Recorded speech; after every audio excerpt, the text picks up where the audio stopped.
The knock on the door came before dawn, and Alara Whitmore knew before she opened it that her family's world was about to end. She pulled her shawl tight around her shoulders and walked down the cold hallway, her bare feet silent on the wooden floor. Her father's voice rose from the study, sharp and afraid, a tone she had never heard from him before. She stopped outside the door and listened. "You cannot mean this," her father said. "We have known each other for 20 years, Edmund." "20 years does not erase a debt, Henry," came the reply. The voice was calm, almost pleasant, which made it worse. "Your father borrowed against this house long before you knew of it. I have been patient. My patience has an end." Alara pushed the door open. Lord Edmund Crail stood by the fireplace, his coat still damp from the morning ride, his eyes moving to her the moment she entered. He smiled, and the smile did not reach his eyes. "Miss Whitmore," he said, "how lovely. Perhaps you can help your father see reason." "What is happening?" Alara asked, though some part of her already understood. Her father would not look at her. He sat in his chair with his hands pressed flat against his knees, as though holding himself together by force. It was Crail who answered. "Your grandfather borrowed a considerable sum from my family many years ago," he said. "The debt was never repaid. I have inherited it, along with the right to collect it. Your family owes me this house, this land, and every stick of furniture within it." "That cannot be true," Alara said. "We would have known." "Would you?" Crail tilted his head. "Debts are often hidden until the moment someone chooses to reveal them. I have chosen now." Alara looked at her father, searching his face for denial. She found none. He only closed his eyes, and in that gesture she understood the debt was real, and that her family's ruin had been waiting for them like a shadow they had never noticed. "How much is owed?" she asked. Crail named a sum that made the room feel smaller. It was more money than the family had seen in a decade. Ilara's mother, Margaret, appeared in the doorway then, drawn by the voices, her face pale from the illness that had confined her to bed for weeks. She gripped the frame for support. "Edmund," Margaret said softly, "surely there is another way." "There is," Crail said, and his gaze returned to Alara. "There is always another way." The room went very still. Alara felt the meaning of his words settle over her like cold water. "I will give your family 1 month," Crail continued, as though he were discussing the weather. "1 month to pay what is owed, or to find another arrangement that satisfies me. I trust you will think carefully, Miss Whitmore, about what that arrangement might be." He bowed to Margaret, nodded to Henry, and walked past Alara without another word, leaving behind only the scent of his cologne and the weight of what he had not needed to say aloud. When the door closed behind him, Margaret sank into a chair and wept. Henry buried his face in his hands. Alara stood in the center of the room, unable to move, her mind racing through numbers that refused to make sense no matter how she arranged them. Her younger sister Clara came running down the stairs, drawn by the sound of their mother crying. She was 16, still young enough to believe that problems could always be solved if one only tried hard enough. "What is it?" Clara asked. "What has happened?" Nobody answered her. Alara crossed the room and took her sister's hand, because there was nothing else she could offer in that moment except her presence. That night, Alara could not sleep. She sat by her window, looking out at the dark fields that had belonged to her family for 3 generations, fields that might now belong to a man whose smile felt like a threat. She thought of her mother's illness, of the medicine that cost more each month, of Clara's future and the marriage prospects that would vanish entirely if the family's name became attached to scandal and debt. She thought, too, of the strange lightness she had felt only 2 days before, at a gathering she had almost refused to attend. It had been at the home of a neighboring family, a modest evening meant to lift everyone's spirits after a difficult harvest season. Alara had gone reluctantly, wearing a dress that had been mended twice, hoping simply to be unnoticed. Instead, she had been seated beside a man she did not recognize, tall and quiet, with an air of someone who had learned early to keep his thoughts to himself. "You do not seem to be enjoying yourself," he had said, without introduction. Alara had been startled into honesty. "Forgive me. I am not skilled at pretending to enjoy things I do not." "That is a rare quality," he had said.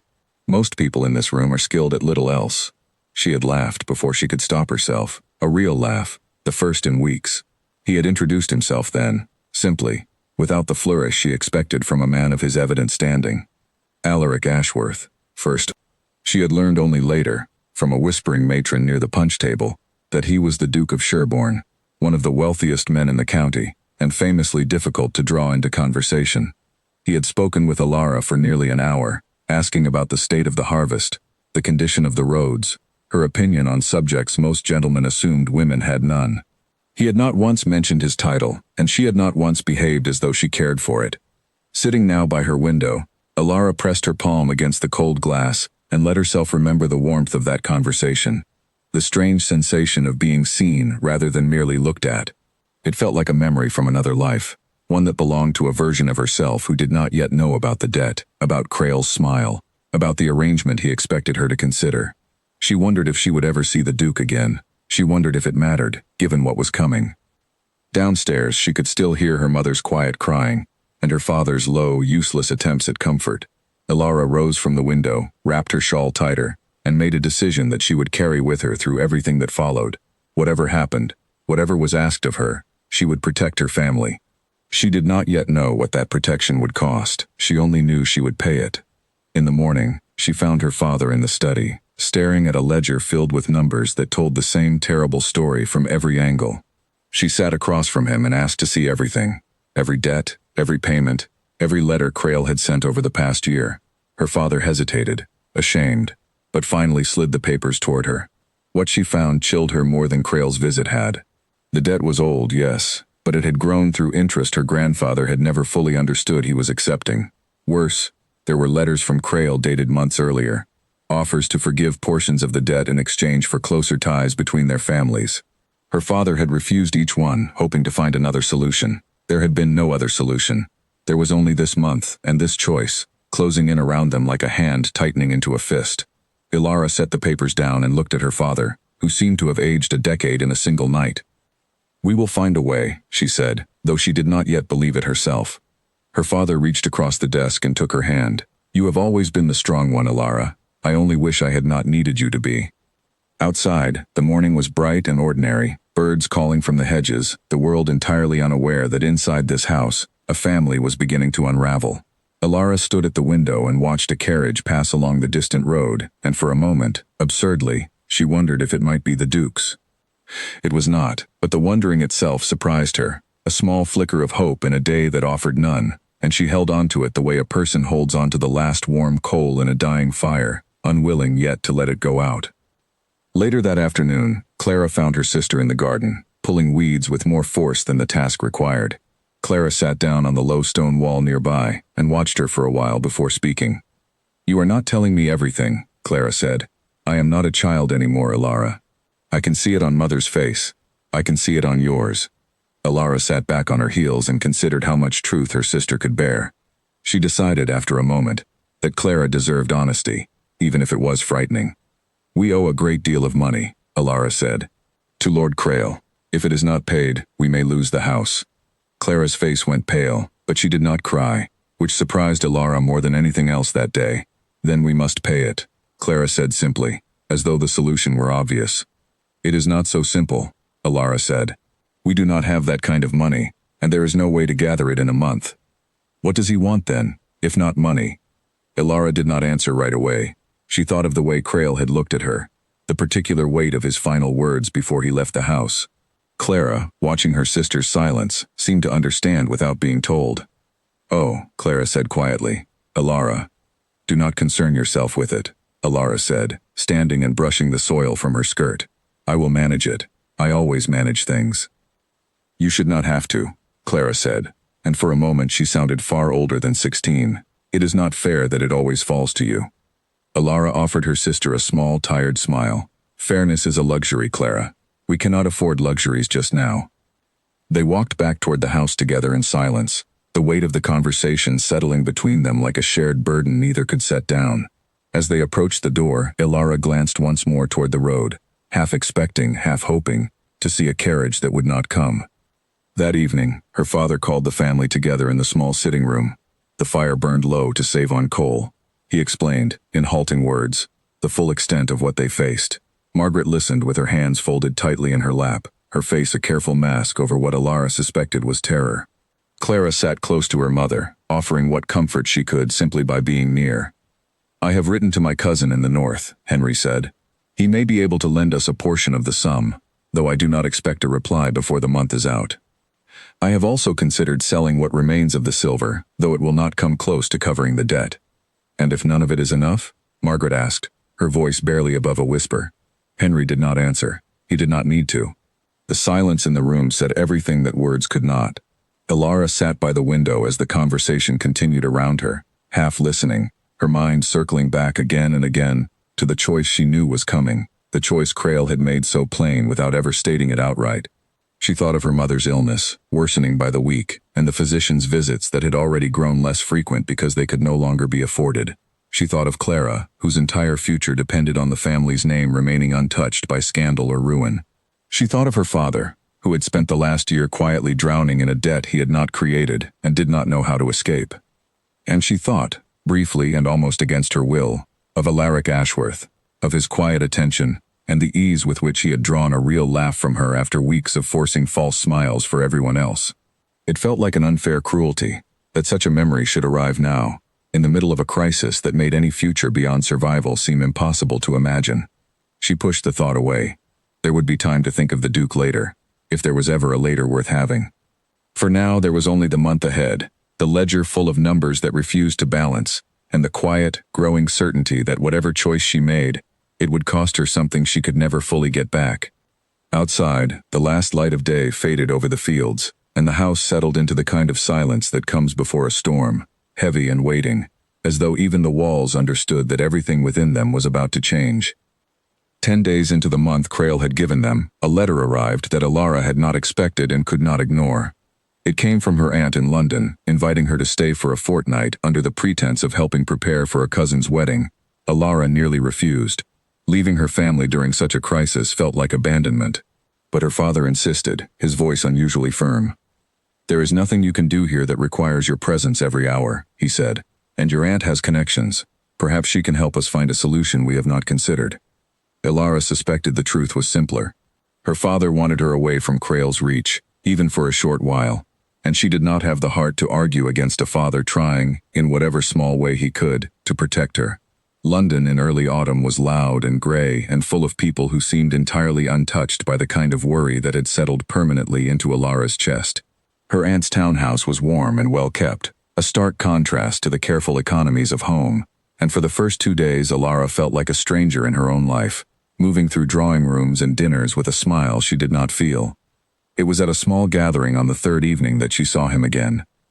Alaric Ashworth stood near the far end of the room, engaged in a conversation he did not appear to be enjoying, his expression polite but distant, the look of a man enduring rather than participating. Ilara felt her breath catch before she could stop it, and she was still deciding whether to approach him when he noticed her across the room. Something shifted in his face, subtle but unmistakable. He excused himself from his conversation and crossed the room toward her with a directness that drew a few curious glances from the other guests. "Miss Whitmore," he said, "I did not expect to see you in London." "Nor did I expect to be here," she admitted. "My aunt insisted." "Then I find myself grateful to your aunt." He said it simply, without flourish, and yet the words settled somewhere warm in Ilara's chest, despite everything weighing on her. They spoke for nearly an hour, tucked into a quiet corner of the room while the party continued around them. He asked about her family, and she gave careful, incomplete answers, unwilling to let the shadow of Crail's debt fall across this small, bright moment. He told her, in turn, about the estate business that had brought him to London, about a younger sister he worried over constantly, about a father who had died when Alaric was young, and left him a title he had not asked for, and had spent years learning to carry. "You speak of it as a burden," Ilara observed. "It is," he said, "though I have learned there are worse burdens to carry. At least mine comes with the means to fix most problems it creates."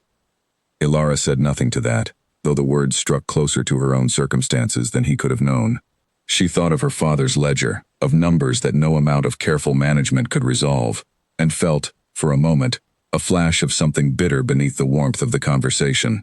It was not his fault that his burdens came with solutions and hers did not. She reminded herself of that, quietly, and let the bitterness pass. "You have gone somewhere else," Alaric said, watching her closely. "Where did you go?" "Nowhere important," Ilara said, and offered a smile she hoped looked more convincing than it felt. He studied her a moment longer, as though he did not quite believe her, but he did not press. It was one of the things she had noticed about him from their very first conversation, a willingness to let her keep what she was not ready to give.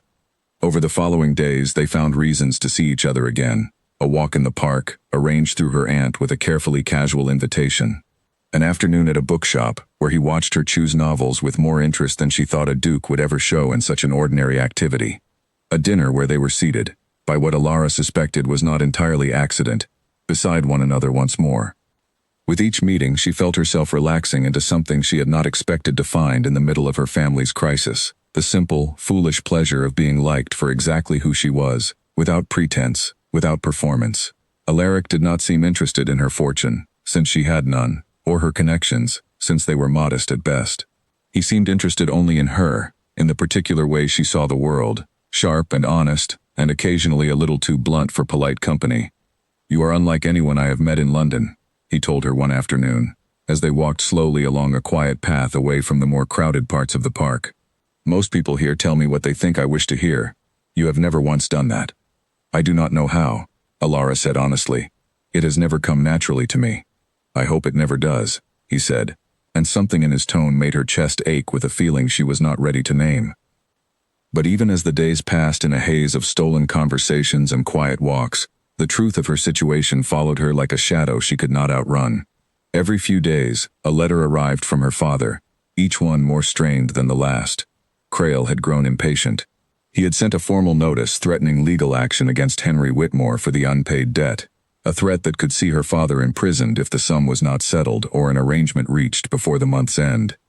Alara read the letters alone in her room, late at night, and said nothing of their contents to Alaric. She told herself it was not the right time, that she did not wish to burden him with troubles that were not his to carry. The truth, which she admitted to herself only in the darkest hours, was different. She was afraid. Afraid that if he knew the full weight of her family's ruin, if he knew what Crail expected of her, something in his gaze would change. She had so little left that felt untouched by her family's crisis. She was not ready to lose this too. On the 12th day of her visit, her aunt called her into the small parlor with an expression Alara had learned to recognize as trouble. "A letter arrived for you," her aunt said, holding out an envelope sealed with a mark Alara recognized immediately. "From Lord Crail." Alara's hands trembled slightly as she broke the seal. The letter was brief, polite in its wording, and menacing in its meaning. Crail wrote that he understood she was enjoying herself in London, in the company of a certain duke, and that he hoped she would remember, upon her return, exactly what remained at stake for her family. He had, he added, grown less patient with each passing day, and he trusted she would not force him to take more drastic measures before her month was through.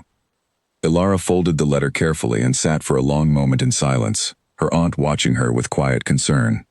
"Is everything well?" her aunt asked. "It will be," Alara said, though she did not believe it. "I only need to think."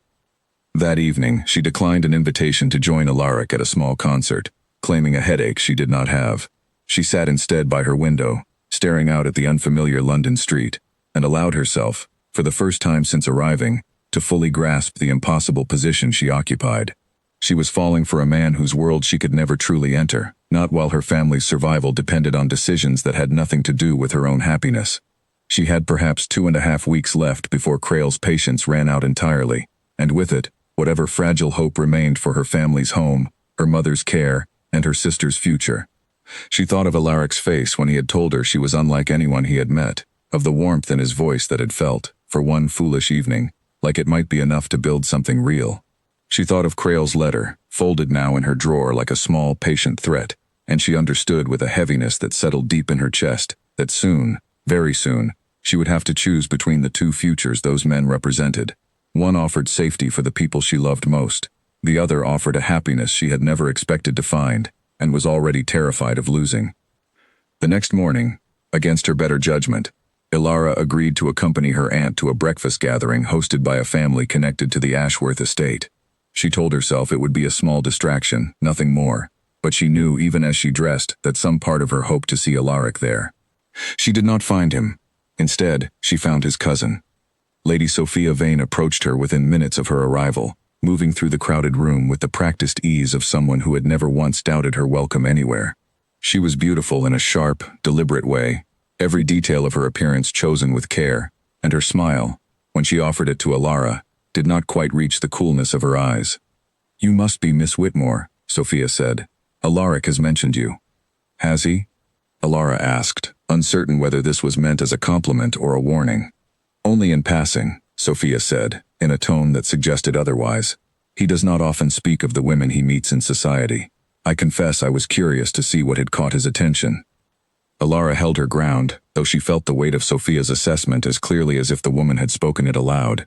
I hope I have not disappointed your curiosity. Sophia's smile sharpened slightly. Not at all. You are quite different from what I expected. Alaric has always been careful about who he allows close to him. His position demands a certain caution. I imagine you understand. I understand caution well enough, Alara said. My family has had reason to practice it. Something flickered across Sophia's face, a brief calculation Alara could not quite read. How interesting, Sophia said. I do hope your family's circumstances are not too troubling. London can be unforgiving toward families who fall into difficulty. People do talk, whatever their intentions. The comment landed with more precision than Alara liked, and she wondered with a flicker of unease exactly how much Sophia already knew. She kept her expression carefully neutral, refusing to give the other woman the satisfaction of a reaction. I find people tend to talk regardless of the truth, Alara said evenly. It has never stopped me from living as I choose.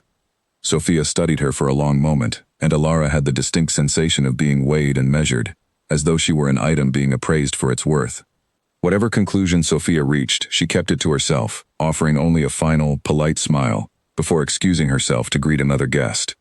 Alara stood alone for a moment, unsettled by the exchange in a way she could not fully explain. She had faced Krail's open threats without flinching, yet something about Sophia's quiet, careful probing left her feeling far more exposed. She resolved to say nothing of it to Alaric. There was already too much she had not told him. Adding one more silence to the pile felt, in that moment, like the only manageable choice. She saw Alaric 2 days later, and though he greeted her with the same warmth as always, she found herself watching him more carefully than before, searching for some sign that his cousin's words carried weight she had not considered. If he noticed the change in her, he did not remark upon it. Instead, he spoke of a matter that had been occupying his thoughts. My steward tells me a neighboring estate has fallen into financial trouble, he said, as they walked together through a quiet square near her aunt's home. A common enough story, I am told. Families borrowing against land they cannot afford to lose, only to find the debt has grown beyond their ability to repay. Alara's chest tightened at the words, though she kept her expression carefully composed. Does that happen often? She asked, her voice steadier than she felt. More often than one would think, Alaric said. It is a particular kind of cruelty, when I consider it. A family works for generations to build something, and it can be undone in a single unfortunate season, through no true fault of their own. He glanced at her. You have gone quiet again. I am only thinking of how fortunate some families are to never face such trouble, Alara said carefully, choosing each word as though it might crack beneath too much weight. Alaric studied her for a long moment, and for one heart-stopping second, Alara believed he might ask the question directly, might finally press past the careful edges she had built around her family's circumstances. Instead, he simply offered his arm and changed the subject to something lighter, and Alara felt both relief and a strange, hollow disappointment at his restraint. That night, alone in her room once more, she allowed herself to weep quietly for the first time since arriving in London, mourning a happiness she could feel slipping further from her grasp with every passing day. By the 3rd week of her stay, Alara had stopped pretending, even to herself, that her feelings for Alaric were simple. He called on her aunt's house nearly every other day, always with some small reason, a book he thought she might enjoy, an invitation to a gathering he claimed he could not face alone, a walk he insisted the weather demanded they take before it turned. Her aunt watched these visits with a knowing smile she was careful not to voice aloud, though Alara suspected the entire household understood exactly what was happening long before Alara allowed herself to admit it. It happened on an ordinary Tuesday afternoon, in the modest garden behind her aunt's townhouse, beneath a sky-threatening rain that never quite arrived. They had been discussing nothing of consequence, a passage from a novel Alara had recently finished, when Alaric fell suddenly silent, his gaze fixed on her with an intensity that made her pulse quicken. Forgive me, he said. I find I am no longer listening to a word you are saying. That is not terribly flattering, Alara said, though she could not quite keep the smile from her voice. It is not meant as an insult, he said. I am simply distracted by the fact that I have spent the better part of 3 weeks finding reasons to be near you, and I find myself no longer willing to pretend those reasons are as casual as I have claimed. Alara's breath caught. She said nothing, uncertain her voice would hold steady if she tried. I do not know how to court properly, he continued, his usual composure slipping into something rawer, more honest. I have avoided it for years, if I am truthful. I convinced myself I preferred my own company, that attachment brought only complication. But I find, when I am near you, that I no longer believe a word of what I once told myself. Alaric, Alara said softly, his name unfamiliar and thrilling on her tongue. I am not asking for an answer today, he said quickly, as though suddenly aware he had said more than he intended. I only wished you to know the truth of it. Whatever comes next, I did not want to spend one more day pretending my interest in you was anything less than it is.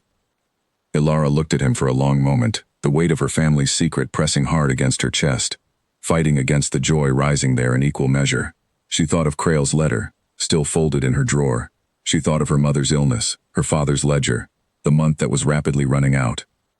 And yet sitting across from this man who had just laid his heart open with more honesty than she had ever received from anyone, she found she could not bring herself to push him away. Not yet. Not when this might be the last happiness she was permitted before everything else came crashing down. I am glad you told me, she said finally, reaching out to take his hand. I have felt the same, though I have been far too afraid to say it plainly. Afraid of what? He asked, his fingers curling gently around hers. Of hoping for something I am not certain I am allowed to have, Alara admitted, choosing her words with great care, staying just short of the full truth. Alaric studied her, and for a moment, she thought he might press further, might ask the question that would force her to reveal everything. Instead, he simply raised her hand and pressed a light kiss against her knuckles, a gesture so gentle it nearly undid her composure entirely. Then let us simply be glad. For now, he said, there will be time enough for fear later, if it must come. Over the following days, their courtship deepened into something unmistakable. He introduced her to friends he clearly valued, took her to see corners of London she had never had occasion to visit, spoke of her with an openness that suggested he no longer cared who noticed his attention toward her. Alara allowed herself, cautiously, to imagine a future she had never dared to consider before, one where a duke's affection might somehow be enough to shelter her family from ruin, though she knew, even as she imagined it, that such thinking was dangerous, built on hope rather than certainty. One evening, Alaric took her to see his family's townhouse, a grand but quiet building that felt far less imposing once he began speaking of it, pointing out the portrait of his mother above the stairs, the study where he had learned, as a boy, to read his father's business ledgers long before he understood their weight. I used to hate this room, he admitted, standing before a tall window overlooking the garden below. My father would sit here for hours, teaching me things I was too young to want to learn. I resented him for it. Then, now I would give a great deal to sit here with him again, even for an hour. When did he pass? Alara asked gently. I was 17, Alaric said. I inherited everything before I was ready for any of it. My mother did what she could, but she was grieving too deeply to guide me properly, and I was left to learn most of it alone. He glanced at her. I do not often speak of this. I am glad you have spoken of it to me, Alara said. So am I, he said, and the quiet honesty in his voice made her chest ache with a tenderness she had not expected to feel so strongly, so soon. He showed her the rest of the house with a kind of careful pride, as though her opinion of it mattered more than any other guest who had walked its halls before her. In the library, she found herself drawn to a shelf of well-worn novels, clearly read many times over, and she teased him gently about a duke with such sentimental taste. Everyone assumes a title means a man has no room left for softness, he said, watching her run her fingers along the spines. I have found the opposite to be true. Perhaps it is precisely because so much of my life is duty that I have come to treasure whatever small softness I am permitted. Is that what I am, then? Alara asked, smiling despite herself. A small softness? You are considerably more than that, he said, his voice low, and something in his gaze made her look away first, flustered in a way she had not been since she was a girl. They walked back to her aunt's house as the evening settled into dusk, and Alaric spoke, hesitantly, of matters she suspected he did not often share with anyone.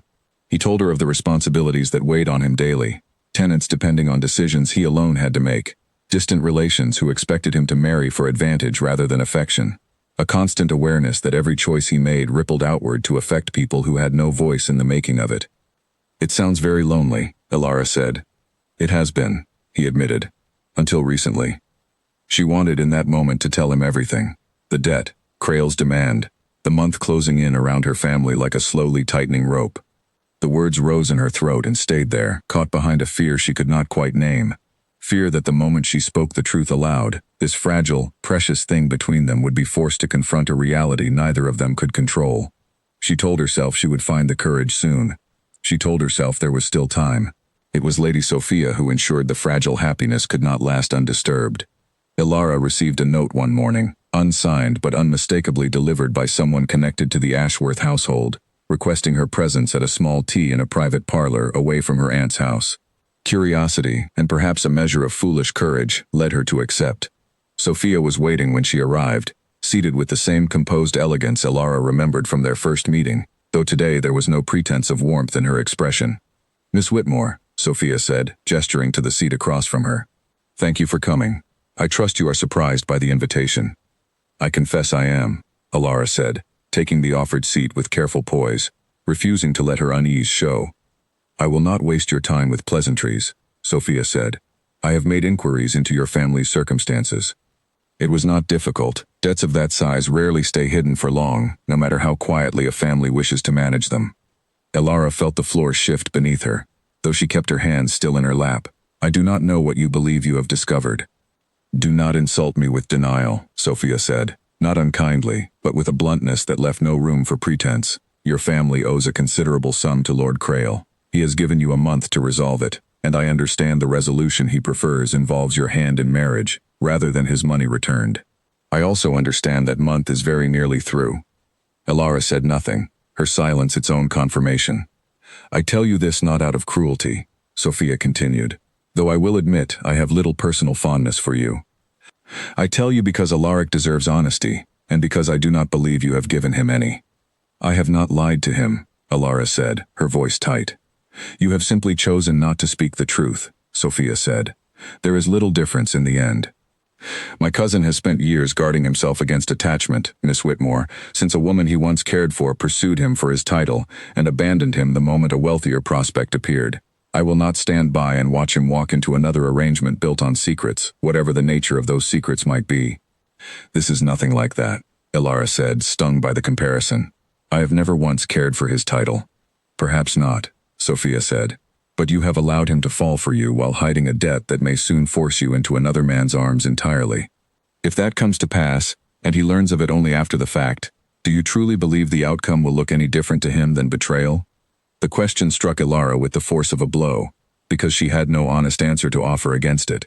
She sat in silence, turning the truth over in her mind, feeling the fragile happiness of the past weeks begin to crack beneath the weight of Sophia's words. "What would you have me do?" Ilara asked quietly.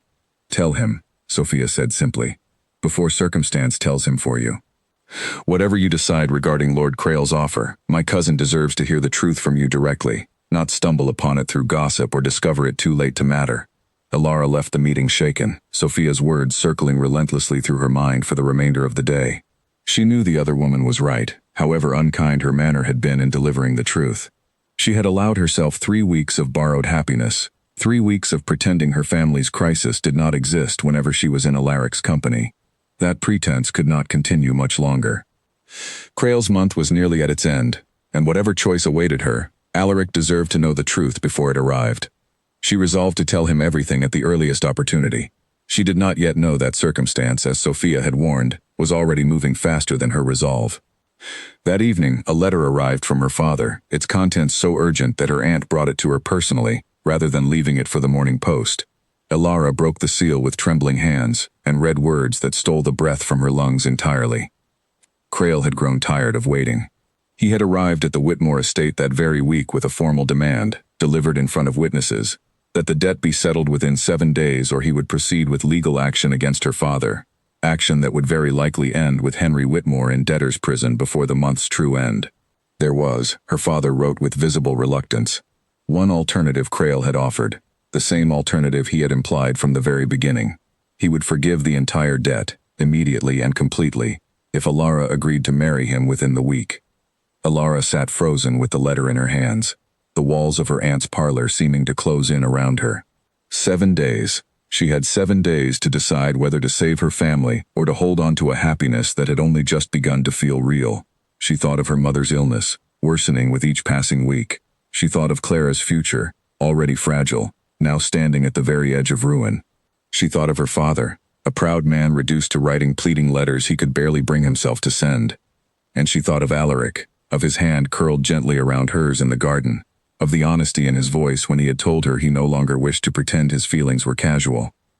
She thought of everything she stood to lose, and everything her family stood to lose if she chose otherwise, and she understood, with a clarity that felt like grief arriving early, that there was truly only one choice a daughter in her position could make. She folded the letter carefully, her hands steadier now than she expected, and began, with a heavy heart, to plan how she would say goodbye to the one happiness that had ever felt entirely her own. Her aunt found her sitting alone in the parlor an hour later, the letter still resting in her lap, and did not need to ask what had happened to understand that something had shifted irreversibly. "You must tell him," her aunt said quietly, settling into the chair beside her. "Whatever you decide, Alara, that young man has been nothing but honest with you. He deserves the same in return." "I know," Alara said. "I only do not know how to say the words without breaking something I cannot mend afterward." "Some things break no matter how carefully we handle them," her aunt said, taking her hand. "It is not a reason to avoid handling them at all." Alara sat with her aunt in silence for a long while, watching the last light fade from the window, turning over every version of the conversation she might have with Alaric, searching for one that did not end in some form of loss. She could not find it. Every path forward seemed to lead to the same conclusion, that whatever she chose, someone she loved would be left with less than they deserved. That night, she wrote 3 letters, and tore up each one before finishing. She wanted to explain everything to Alaric, the debt, Crail's demand, the impossible weight pressing down on her family, but every attempt at honesty on paper felt inadequate against what she owed him in person. She resolved, finally, to see him the following day and tell him the truth face to face, however difficult the conversation proved to be. She did not know, as she extinguished her candle and lay awake in the darkness, that circumstance would not grant her the chance to choose the moment on her own terms. Crail's letter had arrived a full day before she expected it, and with her family's 7 days already ticking away, there would be no gentle unveiling of the truth, no careful conversation held entirely on her terms. The choice that had been building quietly beneath every stolen afternoon, and every honest confession, was about to arrive far sooner, and far more brutally, than she had ever prepared herself to face. Alara returned home to Kent 2 days later, cutting her London visit short with an explanation to her aunt that satisfied no one, but was accepted regardless, out of respect for the urgency in her eyes. She found her family in a state of quiet desperation. Her father had aged visibly in the weeks she had been away, his shoulders bowed under a weight he could no longer hide. Her mother's illness had worsened, the physician's visits reduced further still to preserve what little money remained. Clara moved through the house like a shadow, aware now of everything, old enough finally to understand what was truly at stake. Crail arrived the following morning, as though he had been waiting for her return, his timing too precise to be coincidence. He was shown into the sitting room, and Alara faced him alone, having asked her parents to remain upstairs for what she knew would be a difficult conversation. "Miss Whitmore," Crail said, settling into a chair with the ease of a man who already believed he had won. "I trust your time in London was pleasant." "You did not come here to discuss my holiday," Alara said. "No," he admitted, his smile fading into something more direct. "I came for your answer. 7 days, as I promised your father, and 5 of them have already passed." Alara stood very still, her hands folded tightly in front of her to keep them from trembling. "If I agree to marry you, the debt is forgiven entirely. My family keeps their home, and my father faces no charges." "Precisely," Crail said. "And if I refuse?" Crail's expression did not change, though something colder settled behind his eyes. "Then I will proceed exactly as I have warned. Your father will be arrested within the week. Your mother's care will end entirely, as your family will have neither the funds nor the home to provide it. Your sister's prospects will be ruined beyond recovery, associated forever with a family that lost everything through debt and scandal. I do not say this to threaten you, Miss Whitmore. I say it because it is simply the truth of what will follow." Alara closed her eyes briefly, steadying herself against the weight of his words. She thought of her mother, too weak now to climb the stairs without assistance. She thought of her father, his pride already so thoroughly broken by circumstances beyond his control. She thought of Clara, 16 years old, with an entire future still ahead of her that did not deserve to be destroyed by a debt she had never created. And she thought, one final time, of Alaric, of his hand curled around hers in the garden, of the honesty in his voice when he told her he no longer wished to pretend. She let herself hold that memory for one more moment, knowing it would need to last her a very long time. "I will marry you," she said, her voice steady, despite everything breaking quietly beneath it. Something flickered across Crail's face, satisfaction mixed with something colder still, and he rose from his chair with a slight bow. "A wise decision, Miss Whitmore. I will have the papers prepared within the week. I trust you will inform your family of the arrangement." He left without further ceremony, and Alara remained standing in the sitting room long after the sound of his carriage had faded down the drive, feeling as though she had just signed away every version of her future she had allowed herself to imagine over the past month. Her father wept when she told him, ashamed and grateful in equal measure, unable to reconcile the relief of his family's safety with the guilt of what it had cost his eldest daughter. Her mother took Alara's hands in her own thin, cold fingers and told her she did not have to do this, that they would find another way. Though both of them knew there was no other way left to find, Clara said nothing at all, simply wrapped her arms around her sister and held on, as though physical closeness might somehow undo what had already been decided. That night, Alara could not sleep. She rose from her bed and walked quietly to her mother's room, finding Margaret still awake, propped against her pillows, watching the moonlight move across the ceiling. "You should be resting," Alara said softly, settling into the chair beside the bed. "I could say the same of you," Margaret replied. She reached out and took her daughter's hand, her grip weaker than it had been even a month before. "I heard what you told your father. Then you understand why it had to be this way." "I understand why you believe it had to be this way," Margaret said. "I am not certain I agree." She was quiet for a moment, studying her daughter's face in the dim light. "When I was your age, I believed love was a luxury reserved for women who did not need to worry about survival. I married your father because our families arranged it, and I convinced myself that affection would grow from duty, given enough time. I was fortunate. It did grow, eventually, into something real. But I have always wondered what it might have been like to choose freely, the way you were beginning to choose with that young duke." "It does not matter now," Alara said, her voice tight. "The choice is already made." "Is it?" Margaret asked gently.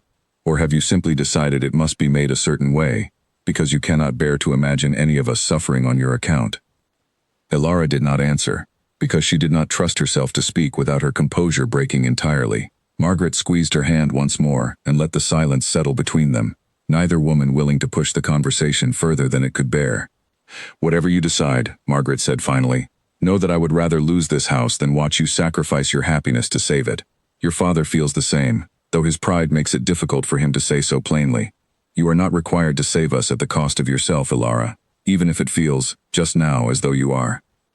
Alara left her mother's room with those words echoing in her mind, and yet when morning came, and she considered once more the reality of her father's likely arrest, her mother's care ending entirely, Clara's future crumbling before it had even properly begun, she found she could not act on her mother's blessing to choose otherwise. The arithmetic of the situation remained unchanged, however much her heart wished it were not so. There was a version of bravery that meant choosing love regardless of the cost, and there was a version that meant setting aside one's own wishes entirely for the sake of people who depended on you. Alara had spent her whole life practicing the second kind. She did not know in the end how to choose the first. The hardest task remained. Alara wrote to Alaric that same evening, though she tore up 4 attempts before settling on words that felt at once too cold and too inadequate for what she needed to convey. In the end, she wrote only that circumstances had changed, that she could no longer continue what had begun between them, and that she wished him every happiness in whatever future awaited him. She did not explain. She could not bring herself to explain, certain that if she wrote even one true word about Crail or the debt, her resolve would shatter entirely, and she would find some way to convince herself there was another path forward, when she knew, with painful certainty, that there was not. She sent the letter before she could reconsider it, and then sat alone in her room, waiting for a reply that she dreaded and desperately hoped would never come. It came 3 days later, delivered by a messenger who had clearly ridden hard to reach Kent so quickly. Alaric's letter was short, but every word in it landed with the force of a blow. He wrote that he did not understand, that nothing in their final days together had suggested any change in her feelings, that he could not reconcile the warmth of their last conversation with the coldness of her letter. He asked, plainly and without pride, whether he had done something to cause this shift, whether there was anything he could do to repair it. He wrote that he had come to care for her more deeply than he had believed himself capable of caring for anyone, and that he refused to simply accept her decision without understanding the reason behind it. Alara read the letter twice, then folded it and pressed it against her chest, allowing herself exactly one moment of grief, before forcing herself back into composure. She could not answer his questions honestly.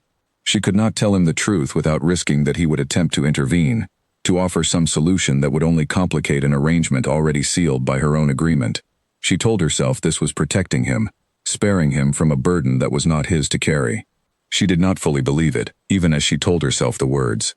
She wrote back only that some things could not be explained, that her decision was final, and that she asked him, as a final kindness, not to seek further contact. She signed the letter with more restraint than she felt, sealed it before she could change her mind, and sent it away before the last of her resolve could crumble entirely. The days that followed passed in a haze of preparation for a wedding Alara felt no joy in anticipating. Crail visited twice more, each time discussing arrangements with the same brisk efficiency he applied to any transaction, seemingly unaware or entirely indifferent to the grief visible on Alara's face whenever he spoke of their approaching marriage.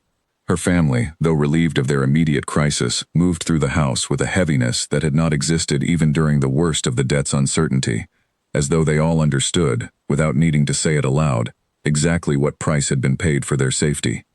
Clara found Alara one evening in the garden, sitting exactly where she often sat when the weight of everything became too much to carry indoors. "You do not have to pretend with me," Clara said, sitting beside her sister. "I know this is not what you wanted."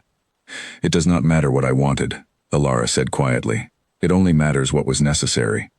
"That is not fair," Clara said, echoing words she had spoken weeks earlier, though her voice now carried a heavier understanding of what those words truly meant. "You saved us, Alara, all of us. And it has cost you everything you were only just beginning to hope for." Alara did not answer immediately. She looked out over the darkening fields, the same fields she had once feared losing entirely, now secured at a cost she was only beginning to fully comprehend.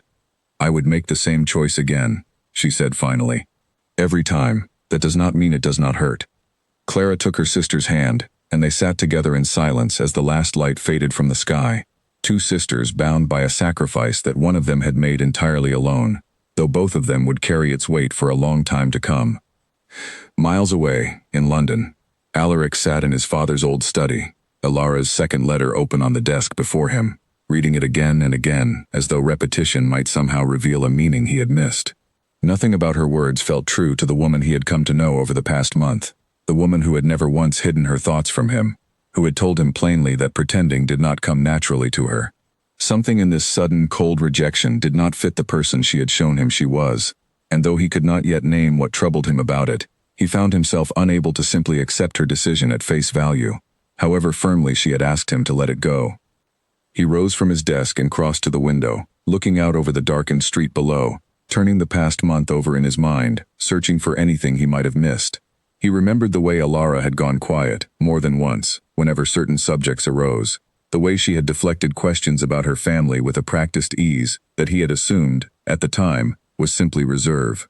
He remembered Sophia's odd insistence, weeks earlier, that he look more carefully into matters he had never thought to question. He had dismissed it then as his cousin's usual caution. He wondered now if she had known something he had not. He sat back down at his desk and, before he could talk himself out of it, drafted a letter to his cousin, asking her plainly what she had meant by her earlier warning, and whether she knew anything of the Whitmore family's circumstances that he did not. He sealed the letter and called for it to be sent that same night, unwilling to wait even until morning for an answer that might finally explain the sudden, aching absence where Alara's warmth had so recently been. Sleep did not come easily to him that night, nor for several nights after.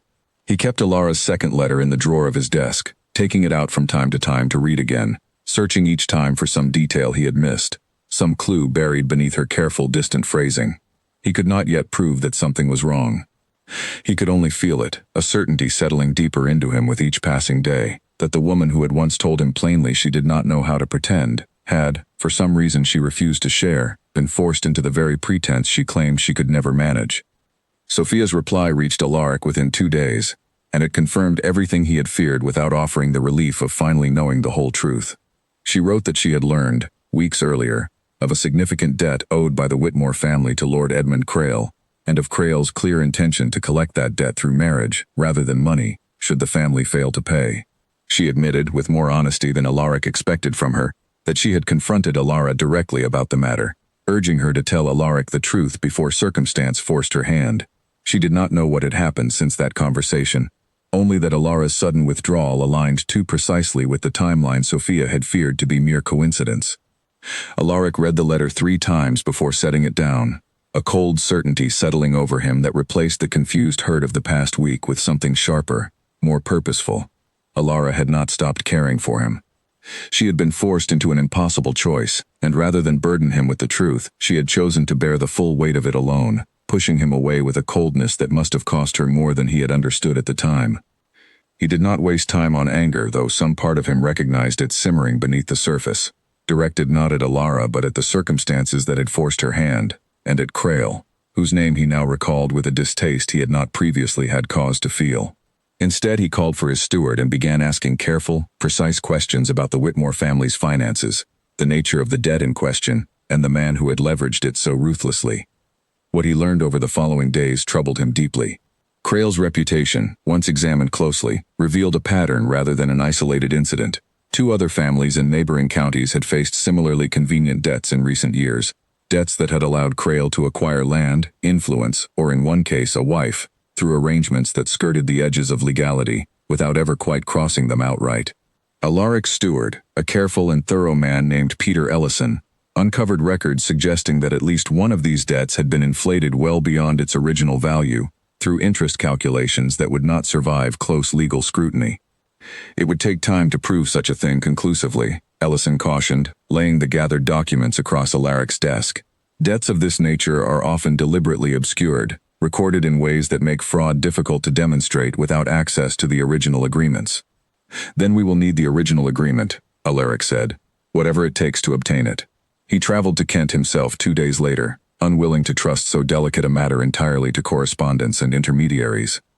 He did not go directly to the Whitmore estate, recognizing that his sudden appearance might complicate matters already fragile enough, and instead sought out the county records office, where debts of significant size were required, by law, to be formally registered. The clerk who assisted him was an elderly man who remembered the original transaction from decades past, when Alara's grandfather had first borrowed against the estate. With some persuasion, and the weight of Alaric's title lending unmistakable authority to his request, the clerk retrieved the original documentation, yellowed with age but still legible. What Alaric found there confirmed his growing suspicion entirely. The original debt, borrowed by Alara's grandfather, had been for a sum considerably smaller than what Krail now claimed was owed. The interest calculations applied over the years, while not entirely without precedent, had been compounded in a manner that exceeded what the original agreement had specified, inflating the debt far beyond its lawful total. Worse still, a portion of the debt Krail claimed to hold had, according to the records, already been repaid by Alara's father a decade earlier, a payment that appeared nowhere in the figures Krail had presented to the Whitmore family. Alaric sat in the quiet records office for a long while, the documents spread before him, understanding fully now the trap that had closed around Alara and her family. Krail had not merely pressured a struggling family into an unwanted marriage. He had manufactured, through careful and deliberate deception, a debt considerably larger than the one that truly existed, ensuring the family had no realistic means of disputing it without resources they did not possess. He gathered the documents carefully, secured copies through the clerk's assistance, and began making arrangements to return to London, where he intended to consult with a solicitor experienced in matters of financial fraud before confronting Krail directly. He knew he would need to move quickly. Sophia's letter had mentioned Krail's insistence on a wedding within the week of Alara's agreement, and Alaric had no way of knowing exactly how many of those days had already passed. The solicitor he consulted in London, a sharp and methodical man named Mr. Aldridge, reviewed the documents with evident interest, confirming Alaric's suspicions within a single afternoon of careful study. "This is fraud, unmistakably," Aldridge said, setting the papers down. "The inflated interest alone would be difficult for Lord Krail to explain satisfactorily before a magistrate, and the omitted repayment makes his claim considerably weaker still. I would need a few additional days to prepare the matter formally, but I believe we have more than sufficient grounds to challenge the debt entirely, and to expose the manner in which it was presented to the Whitmore family." "I do not have a few additional days," Alaric said. "I need this resolved before the week is through." Aldridge studied him for a long moment. "May I ask why the urgency is quite so pressing?" "Because a woman I care for deeply is about to marry a man who has no legitimate claim over her family whatsoever. Alaric said. And I do not intend to let that happen while I have the means to prevent it. Something in his tone must have convinced Aldridge of the seriousness of the matter, because the solicitor agreed to expedite his review, working through the following 2 days with a diligence that left little room for error. By the 3rd day, Aldridge had prepared a formal challenge to the debt, along with documentation sufficient to bring the matter before a magistrate should Crail refuse to withdraw his claim voluntarily. Alaric traveled back to Kent immediately, the documents secured carefully in his possession, his mind occupied entirely with calculations of timing that felt increasingly precarious. He did not know the exact date set for Alara's wedding. He knew only that every day that passed brought it closer, and that he could not risk arriving too late to prevent it. He arrived at the Whitmore estate on a gray, overcast morning, requesting to see Henry Whitmore directly rather than announcing himself through more formal channels that might delay the urgency of his purpose. Henry received him in the study, visibly startled by the unexpected visit, though something in Alaric's expression seemed to communicate the gravity of his purpose, before a single word had been exchanged. "Your Grace," Henry said, rising quickly from his desk. "I confess I did not expect—" "Forgive the intrusion," Alaric said. "I have come because I believe the debt Lord Crail claims against your family is not what he has represented it to be." He laid the documents across the desk, walking Henry through each discrepancy with careful precision, the inflated interest, the omitted repayment, the total sum that, when calculated honestly, fell far short of what Crail had demanded. Henry's face shifted through disbelief, then dawning understanding, then something closer to fury as the full scope of the deception became clear. "He has been lying to us this entire time," Henry said, his voice shaking. "Alara agreed to marry him believing there was no alternative, believing she was saving this family from ruin we could not otherwise escape." "There was always an alternative," Alaric said. "Crail simply ensured you would never discover it in time." Henry sat heavily in his chair, the weight of months of desperation and shame settling visibly over him now that its cause had finally been exposed. "The wedding is set for 2 days from now," he said. "Alara has told no one the full extent of what this has cost her. I do not believe she has permitted herself to feel any of it, for fear it might weaken her resolve to see the arrangement through." "Then we have very little time," Alaric said. "I intend to confront Lord Crail with this evidence before the wedding proceeds. I would ask your permission to do so, and I would ask, too, that Alara be told nothing of my involvement until the matter is fully resolved. I do not wish to give her false hope, should Crail find some way to resist what the documents plainly show." Henry studied him for a long moment, and Alaric saw, in the older man's careful assessment, an echo of the same scrutiny Alara had once turned toward him during their earliest conversations. Whatever Henry found in that examination seemed to satisfy him, because he extended his hand across the desk. "You have my permission, and my gratitude, whatever comes of it," Henry said. "My daughter gave up her own happiness to protect this family. If there is any chance of restoring what she sacrificed, I will not stand in the way of it." They spent the remainder of the afternoon planning how best to approach Crail, Henry providing details of the man's habits and temperament that Alaric found useful in shaping his strategy. Aldridge, who had accompanied Alaric to Kent, drafted a final formal letter demanding Crail's immediate presence to address the fraudulent nature of his claim, delivered by messenger that same evening with instructions that a response was expected without delay. While Alaric and Aldridge worked through the night preparing their strategy, Alara sat alone in her room, a wedding dress hanging untouched on the wardrobe door, unable to bring herself to look at it directly. She had spent the past days moving through the motions of preparation with a numbness that felt, at times, like the only thing keeping her upright. She ate when her mother insisted. She answered questions about flowers and guests with brief, hollow responses. She did not allow herself to think too closely about the ceremony itself, about standing before a room of witnesses and speaking vows to a man she had come to quietly despise, because thinking too closely about it threatened to break something in her that she was not certain she could put back together in time. Clara came to her room each evening, sitting quietly beside her without demanding conversation, simply offering her presence as a small comfort against the weight of what was coming. On the second evening, Clara finally spoke what had clearly been weighing on her for days. "You have not smiled once since you returned from London," Clara said. "Not truly smiled. I have watched for it." "There has not been a great deal to smile about," Alara said. "Do you think of him still?" Clara asked. "The Duke." Alara was quiet for a long moment, staring at her hands folded in her lap. "Every day," she admitted finally. "I think I will go on thinking of him for a very long time, regardless of what happens next." "Then how can you bear it?" Clara asked, her voice breaking slightly. How can you simply give him up and marry a man you do not love, knowing what you are giving up in exchange? Because the alternative was watching all of you suffer for a debt none of us created, Alara said. Because some choices are not truly choices at all, Clara. Not when the cost of choosing differently falls on people who never asked to bear it. She reached out and took her sister's hand. I do not regret it. I only grieve it. There is a difference, even if it does not always feel like one. Clara said nothing further, simply resting her head against her sister's shoulder, and they sat together in silence until the candle burned low, and sleep finally, mercifully, claimed them both. Margaret, too, watched her daughter's quiet suffering with a growing helplessness that weighed on her more heavily than her own illness. She had said what she could say, weeks earlier, offering Alara permission to choose differently, and she had watched her daughter set that permission aside in favor of duty. Exactly as Margaret had known, with a mother's certainty that she would. There was nothing more to be done now but wait, and hope, in whatever quiet way remained available to a woman too weak to do more than hope, that some unexpected mercy might yet intervene before the wedding arrived. None of them knew, in those long grieving evenings, that such mercy was already being assembled, document by document, in a London solicitor's office, and was even now traveling back toward Kent, with a determination that refused to accept the ending Alara had resigned herself to accept. Crail's reply arrived the following morning, brief and dismissive, denying any wrongdoing and insisting the wedding would proceed as planned, regardless of what he characterized as baseless accusations from interfering outsiders. Alaric read the response with a grim satisfaction rather than discouragement, recognizing in its defensive tone the reaction of a man who understood, however he tried to disguise it, that his deception was on the verge of collapse.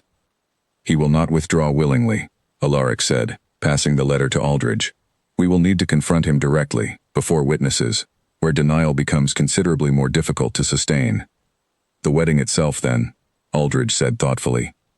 A public setting, with the family present, and sufficient evidence to leave no room for doubt. Alaric nodded slowly, a plan forming with a clarity that steadied the anxious uncertainty he had carried since first reading Sophia's letter days earlier.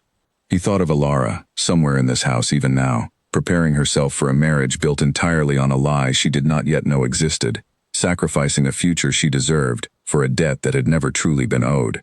He would not allow that sacrifice to stand, not while he still had the means and the time to prevent it. 2 days remained. He intended to use every hour of them. The morning of the wedding arrived gray and cold, a thin mist settling over the fields surrounding the small church, where Alara would soon be bound to a man she did not love. She dressed in silence, her mother too weak to assist beyond sitting quietly nearby, offering what comfort her presence alone could provide. Clara helped instead, fastening the buttons along Alara's back with hands that trembled slightly, neither sister speaking much, the weight of the morning too heavy for easy conversation. You look beautiful, Clara said finally, meeting her sister's eyes in the mirror. Thank you, Alara said, though the words felt distant, as though they belonged to someone else entirely. She studied her own reflection, searching for some sign of the woman who had laughed freely in a London garden only weeks earlier, and found instead a careful, composed stranger, dressed for a ceremony that felt more like a surrender than a celebration. The carriage ride to the church passed in near silence, her father seated beside her, his face drawn with an exhaustion that seemed to have settled permanently into the lines around his eyes. He took her hand partway through the journey, holding it without speaking, and Alara understood the gesture as the closest he could come to apologizing for a debt that had never been his fault to begin with, yet had cost his daughter everything regardless. The small church was already filling with guests when they arrived. Neighbors and distant relations gathered to witness a marriage that most of them assumed was a fortunate match, rather than the quiet tragedy Alara knew it truly to be. Crail stood near the altar, dressed with his usual careful elegance, greeting guests with a warmth that struck Alara as almost obscene, given everything she now understood about the man she was about to marry. She walked down the aisle on her father's arm, each step feeling heavier than the last, her gaze fixed somewhere just past Crail's shoulder rather than meeting his eyes directly. The ceremony began with the familiar words she had heard recited at other weddings throughout her life, words that had once meant something hopeful and now felt only like the closing of a door she had never wanted shut. She had just begun to speak her vows when the church door opened with enough force to draw every eye in the room. Alaric strode down the aisle with a purpose that left no room for polite hesitation, Aldridge close behind him carrying a leather case of documents, both men's expressions carrying the unmistakable weight of urgent, undeniable purpose. A murmur rippled through the gathered guests as recognition spread. the Duke of Sherborne arriving uninvited and clearly unwelcome to interrupt a wedding already well underway. "Forgive the interruption," Alaric said, his voice carrying clearly through the stunned silence of the church, "but this wedding cannot proceed on the terms it has been arranged." Crail's composure cracked visibly for the first time since Alara had known him. "Your Grace, this is entirely inappropriate. Whatever grievance you believe you hold, this is neither the time nor the place." "This is precisely the time and place," Alaric said, "since the debt this wedding is meant to settle does not lawfully exist in the amount you have claimed." He nodded to Aldridge, who stepped forward and addressed the gathered congregation with the calm, methodical authority of a man well accustomed to presenting evidence before skeptical audiences. He explained, clearly and without embellishment, the discrepancies uncovered in the original debt records, the inflated interest that exceeded lawful limits, the repayment made a decade earlier that Crail had conveniently omitted from his calculations. He held up the original documentation, retrieved directly from the county records office, for anyone present to examine should they doubt his account. The church erupted into murmured shock and disbelief, guests turning to one another in stunned conversation, as the full scope of Crail's deception became clear before their eyes. Alara stood frozen at the altar, the weight of the revelation settling over her slowly, disbelief giving way gradually to a fury she had not permitted herself to feel throughout the entire ordeal. "Is this true?" she asked, turning to face Crail directly for the first time since the ceremony began. "Have you been lying to my family this entire time?" Crail's face had gone pale, his earlier composure entirely abandoned. "The figures were calculated by my own solicitor, in good faith. Do not insult everyone present with further lies," Alaric said sharply. "The evidence is plain for anyone to examine. You inflated a debt you knew to be smaller, omitted a repayment you knew had been made, and used the resulting falsehood to coerce a woman into a marriage she did not want, in order to secure land and connections you had no legitimate claim to whatsoever." A tense silence fell over the church as the truth settled fully into the room, broken finally by Henry Whitmore rising from his seat near the front. "I will not allow this marriage to proceed," Henry said, his voice steadier than it had been in weeks, strengthened now by righteous anger rather than desperate resignation. "Not on the basis of a debt built on lies." Crail looked around the church, searching for some support among the gathered guests and finding only cold, disapproving stares in response. Whatever standing he had once held in the county was crumbling visibly before him, replaced by the unmistakable judgment of neighbors who did not take kindly to discovering they had been invited to witness a fraud. "This is not over," Crail said, though the threat carried little weight against the evidence already laid bare before the entire congregation.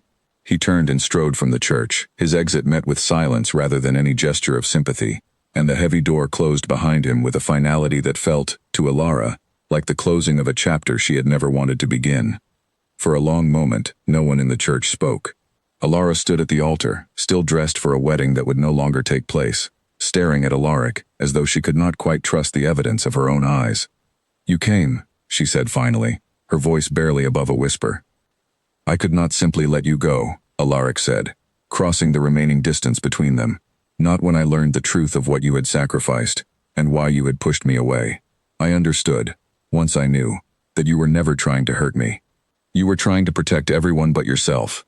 I did not want you to know," Alara admitted, tears finally breaking free after weeks of carefully held composure. "I did not want you to see me as someone who needed rescuing." "I do not see you that way," Alaric said gently.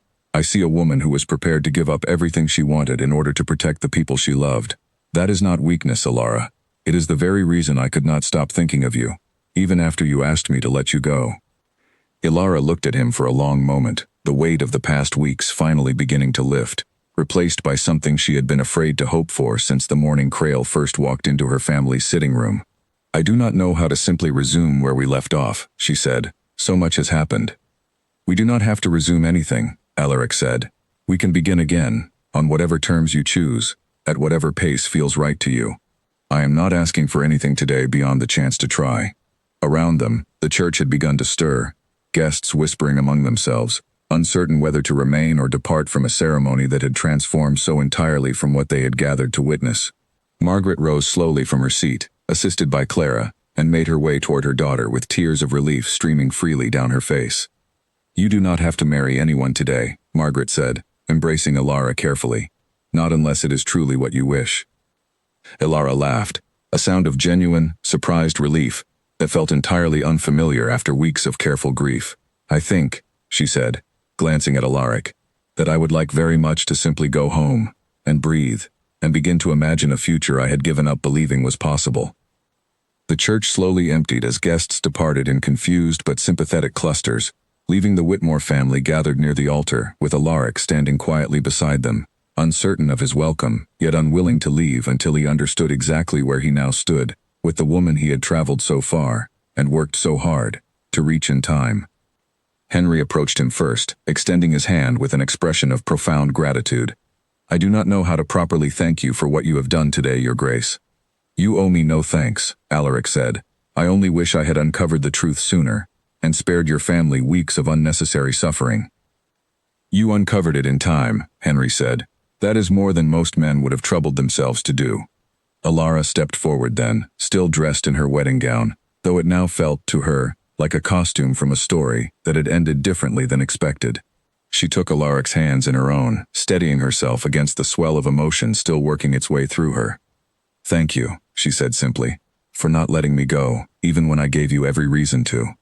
"I could never have let you go," Alaric said. "Not truly. I only needed the chance to prove it." They walked out of the church together into the pale morning light, the mist beginning to lift over the fields beyond, and for the first time in weeks, Alara allowed herself to breathe freely, the weight of the past month finally beginning to lift from her shoulders. Aldridge remained behind briefly, gathering the scattered documents that had undone Crail's scheme so completely, and approached Henry with one final matter to address before departing. "You should know," Aldridge said, "that what Lord Crail attempted here today extends well beyond a private disagreement over a debt. Fraud of this nature, deliberately inflating a sum owed and deceiving a family into an unwanted marriage as settlement, is a matter the magistrate would take seriously indeed, should you wish to pursue it formally." Henry glanced at his daughter, who stood nearby, still absorbing the sudden reversal of everything she had believed certain only an hour before. "What would such a pursuit involve?" "A formal complaint, supported by the documentation we have already gathered," Aldridge explained. "It would likely result in Lord Crail facing serious consequences, both legal and social. His standing in the county would not survive such a proceeding intact, nor should it, given what he has done." Alara considered the offer for a long moment, weighing the satisfaction of formal justice against her own exhaustion, her desire simply to leave the entire ordeal behind her, rather than prolong it through further proceedings. "I do not wish to spend the coming months entangled in a magistrate's court," she said finally. "It is enough, I think, that the truth has been exposed before everyone who might have otherwise believed his version of events. His reputation is already in ruins. I would rather spend my energy building something new than dwelling further on what he tried to take from us." "That is your right to decide," Aldridge said, with evident respect for her judgment. "Though I would caution that a man capable of such deception may attempt similar schemes against other families in the future, if left entirely unchallenged." "Then perhaps a quiet word to the appropriate authorities, without formal proceedings on our part, would serve as sufficient warning," Henry suggested. "Enough to ensure he is watched carefully, without dragging my daughter through further public scrutiny." Aldridge agreed this was a reasonable course, and promised to see that the county's magistrate was made aware of the documentation regardless of whether the Whitmore family pursued formal charges themselves.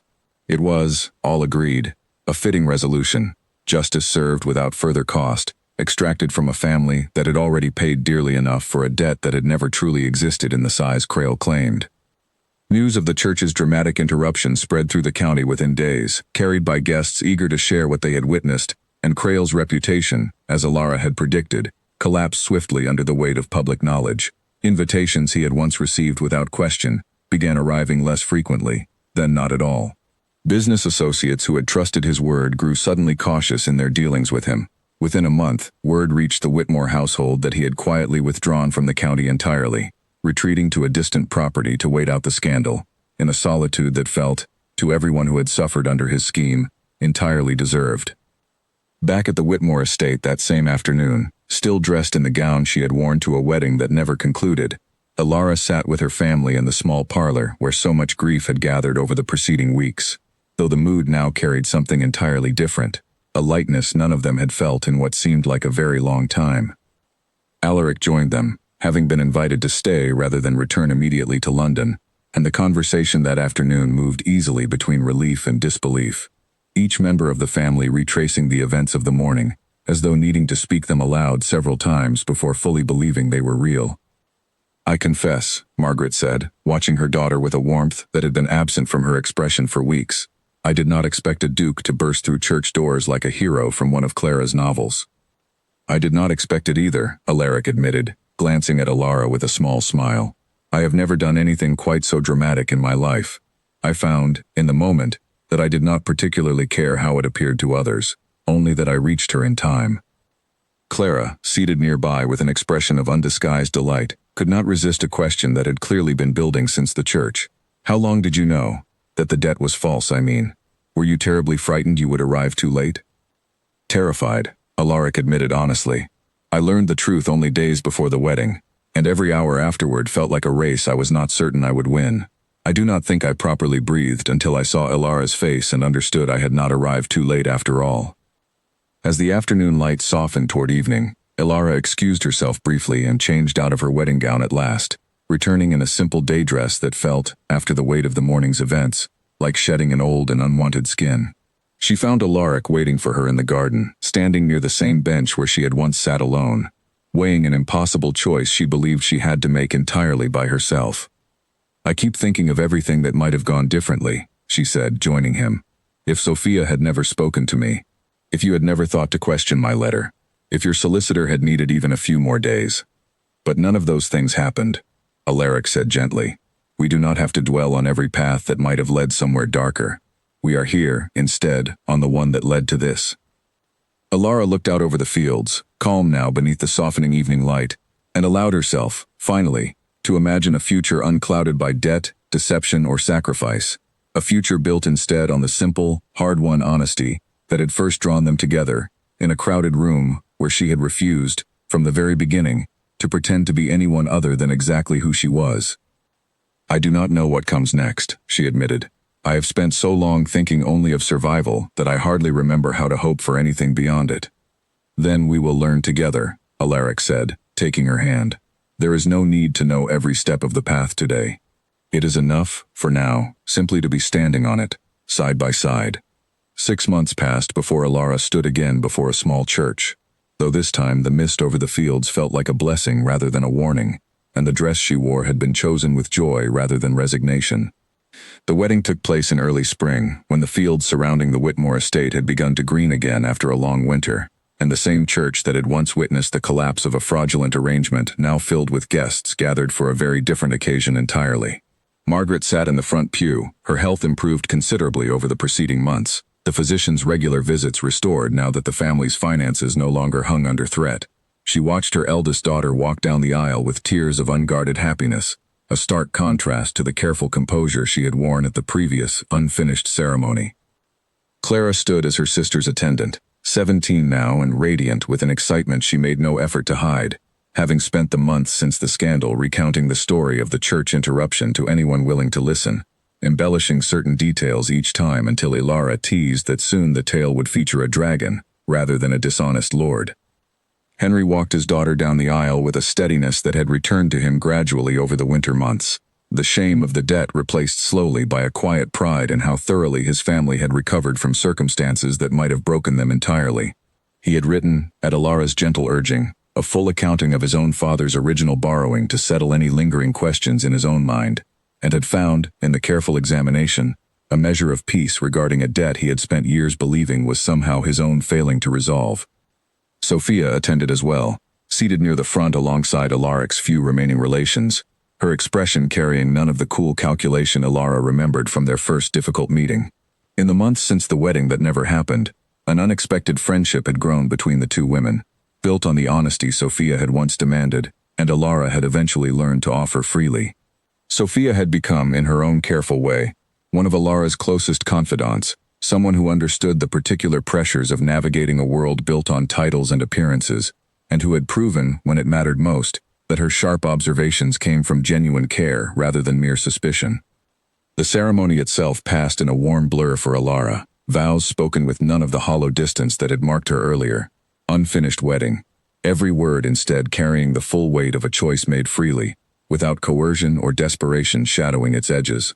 When Alaric slipped the ring onto her finger, his hands were steady in a way that told her, more clearly than any words could, exactly how certain he was of the life they were building together. The celebration afterward filled the Whitmore estate with a warmth the old house had not known in years. Tables laid out across the newly restored gardens, music drifting through rooms that had once echoed with quiet desperation, and now rang instead with laughter. Elara moved through the gathering with an ease she had feared. During the darkest weeks of the previous autumn, she might never feel again. Later in the evening, as the celebration continued around them, Elara found a quiet moment alone with her mother, sitting together on a bench at the edge of the garden, watching the last light fade from the sky. "I did not think 6 months ago that I would live to see this day," Margaret admitted softly. "Not the wedding itself, but the health to attend it properly, and the joy to feel it fully. You have grown so much stronger," Elara said, taking her mother's hand. "Peace does wonders for a body that has spent too long carrying fear," Margaret said. "I only wish it had not taken such an ordeal to bring us here." "Perhaps it did not need to take an ordeal," Elara said thoughtfully. "Perhaps it simply took the truth, finally spoken aloud, instead of carried alone in silence. I have learned, this past year, that the hardest burdens grow lighter the moment they are shared with someone willing to help carry them." Margaret smiled, studying her daughter's face in the fading light. "Your grandfather always said you had more sense than the rest of us combined." "I did not always believe him. I believe him now." Clara joined them a short while later, flushed from dancing, and settled onto the bench beside her sister, with the easy affection of someone who had spent the past 6 months growing steadily closer to the person she admired most in the world. "Nathaniel asked me to save him a dance for later," Clara said, referring to a young gentleman who had been introduced to the family through Alaric's circle of acquaintances, and who had shown a marked interest in Clara over the preceding months. "Do you think Father will approve, if matters progress further?" "I think Father has learned this past year not to stand in the way of happiness when he sees it clearly in front of him," Elara said, smiling. "Though I imagine he will insist on knowing the young man's full character before agreeing to anything serious." "As he should," Margaret added, though her tone carried more warmth than warning. As night fully settled over the estate, lanterns were lit throughout the garden, casting a soft golden glow over the gathered guests, and Alaric found his way back to Alara's side, offering his hand to draw her into a final dance before the evening drew to its close. "You seem far away," he said, noticing the thoughtful quiet that had settled over her. "I am only remembering," Elara said, "how impossible this all seemed.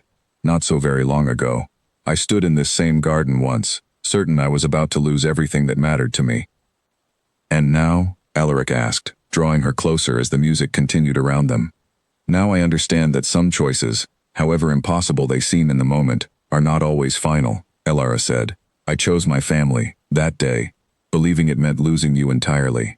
I did not know then that choosing love and choosing loyalty did not have to remain opposites forever, that sometimes, if we are patient and honest enough, we find a way to hold both." Alaric pressed a gentle kiss to her forehead, the two of them moving slowly amid the lantern light and drifting music. "I am glad," he said, "that you never had to choose between them for long." In the weeks that followed, life at the Ashworth estate settled into a rhythm neither Elara nor Alaric had fully anticipated, one built on partnership rather than the careful distance Alaric had maintained through most of his adult life.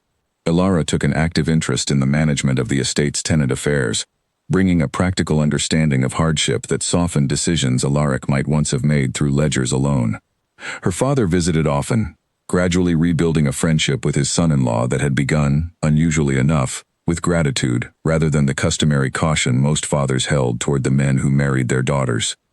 Margaret's health continued to improve steadily through the following year, strengthened by the removal of the fear that had weighed on her for so long, and she lived to see, eventually, the arrival of her first grandchild, a small dark-haired girl who was given, at Alara's insistence, her grandmother's name as a middle name, in honor of everything Margaret had carried quietly through the family's most difficult season.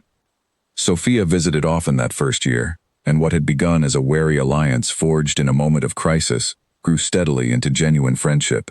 She confided, one afternoon over tea, that she had spoken so bluntly to Elara that day in London not out of dislike, but out of a fierce protectiveness toward her cousin, a protectiveness born from watching him guard himself against attachment for years after his earlier disappointment.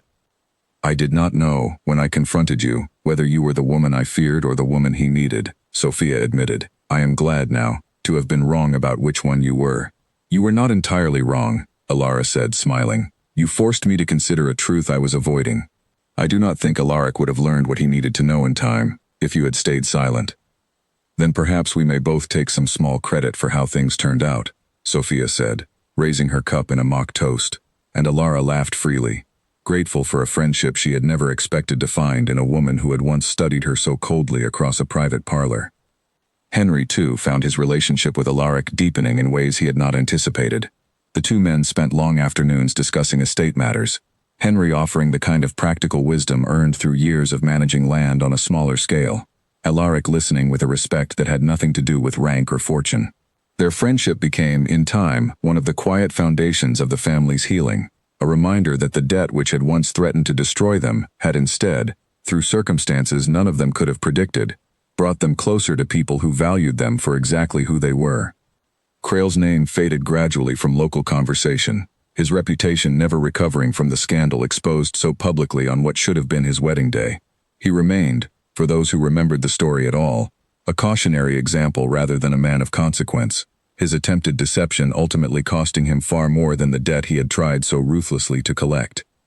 Alara often thought back, in quiet moments, to the woman she had been in the weeks before everything changed, the woman who had believed she was facing an impossible choice between the people she loved and the happiness she had only just begun to imagine for herself. She had learned, through everything that followed, that love worth keeping did not ask a person to abandon those who depended on them, and that true partnership meant finding a way through impossible circumstances together, rather than sacrificing one devotion entirely for the sake of another. She had been forced to choose, once, between her family and the man she loved, and the choosing had broken something in her that she had believed, for a time, might never fully mend. But in the end, the choice had not been as final as it seemed on that gray, grieving morning in the sitting room where Creel first delivered his ultimatum. Sometimes, she had come to understand, the bravest choice was not choosing between two loves at all, but holding fast to hope long enough for both to find their way back to her, whole and unbroken, exactly as they were always meant to be.